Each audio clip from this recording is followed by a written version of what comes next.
क्या ख़ुद को मुसलमान कहना काफ़ी नहीं? क्योंकि अक्सर लोग ये पूछते हैं कि कौन से फ़िरक़े से ताल्लुक़ है, तो जवाब क्या दिया जाए? देखिए, जब मुसलमान गैर मुस्लिम के साथ बैठा हो, यहूदी हैं, ईसाई हैं, हिंदू हैं, बुद्ध मत हैं, तो वहाँ कोई पूछेगा आपसे आप कौन हैं, तो हम जवाब देंगे हम मुसलमान हैं, क्योंकि अल्लाह ने हमारा नाम मुस्लिम रखा है। हुवा सम्माकुमुल मुस्लिमीन, हम मुस्लिम हैं। असल नाम, बेसिक नाम हमारा मुस्लिम है। सहाबा कराम रज़वानुल्लाहि अलैहिम अजमईन का आखिरी दौर और ताबईन का इब्तदाई दौर, जब इस दौर के अंदर फितने शुरू हुए, इब्ने सबा यहूदी की पार्टी दाखिल हुई, खारजी पैदा हुए, उस वक़्त अहलुस सुन्ना का नाम पढ़ा।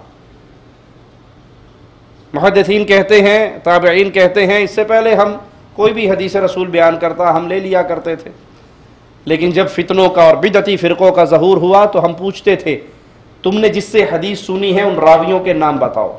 अगर वो अहले सुन्नत होते तो कबूल कर लेते, अहले बिदअत होते तो हम छोड़ देते। तो अहले बिदअत के मुकाबले पर, अहले शिर्क के मुकाबले पर हमारा नाम अहले सुन्नत है। अहले सुन्नत और अहलुल हदीस ये दोनों एक ही नाम है, एक ही माना है। कुरान और हदीस को मानने वाला, कुरान और सुन्नत को मानने वाला, यही अहले सुन्नत हैं, यही अहले हदीस हैं। इसीलिए इमाम अहमद इब्न हम्बल रहमतुल्लाह अलैह जब उस हदीस को बयान करते हैं कि 73 फ़िरक़े होंगे, 72 जहन्नम में जाएंगे, एक जन्नत में जाएंगे, तो उस एक की वजाहत करते हुए लिखते हैं, अगर वो अहले हदीस नहीं तो फिर मैं नहीं जानता कि जन्नत में जाने वाली जमात कौन सी है। देखिए, अहले सुन्नत और अहले हदीस कोई फ़िरक़ा नहीं है, ये असल है। फ़िरक़ा वो होता है जो अपनी असल से कट जाए, असल से टूट जाए। एक नहर है, दरिया है, ये असल है।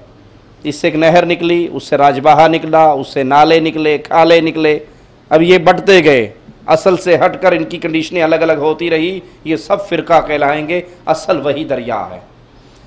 एक बाप के 4 बेटे हैं, एक ने शादी की, बीवी लेकर अलग हो गया, दूसरा अलग हो गया, तीसरा अलग हो गया, चौथा बाप के साथ ही रहा। ये जो अलग हो गए, ये फ़िरक़ा जो बाप के साथ रहा वो असल। दीन में असल क्या है? क़ाल अल्लाह व क़ाल रसूल, अल्लाह और उसके रसूल सल्लल्लाहु अलैहि वसल्लम। कोई किसी पीर को पकड़ के अलग हो गया, कोई किसी बाबा जी को पकड़ के अलग हो गया, कोई किसी शेख व मुर्शद को पकड़ के अलग हो गया, किसी को अलग होने के लिए कुछ न मिला, वो नांगे शाह को लेके अलग हो गया।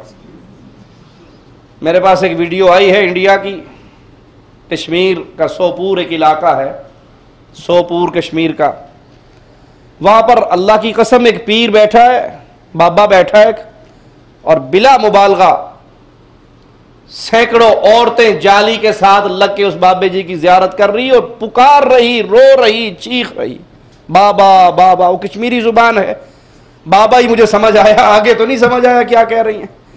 और जब मैंने बाबा जी को देखा, अल्लाह की कसम उसके जिस्म पर कपड़े का 1 इंच भी नहीं था,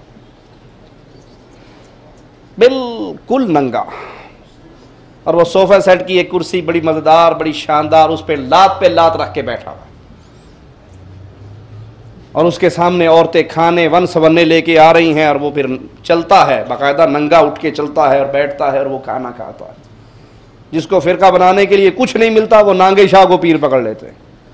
ये सब फ़िरक़े हैं, ये सब बर्बादी की तरफ जाने वाले हैं। हम अहले सुन्नत अहलुल हदीस असल हैं। क्यों असल किया था? क़ाल अल्लाह व क़ाल रसूल। हमने किसी को पकड़ के अल्लाह रसूल को छोड़कर नया ग्रुप नहीं बनाया, नई जमात नहीं बनाई। हम उसी असल पे डटे हुए हैं कि अल्लाह और उसका रसूल, कुरान और हदीस, बस ये असल है, ये जन्नत में जाने का रास्ता है, ये सिराते मुस्तकीम है। अल्लाह हम सबको इस पे अमल की तौफीक अता फरमाए।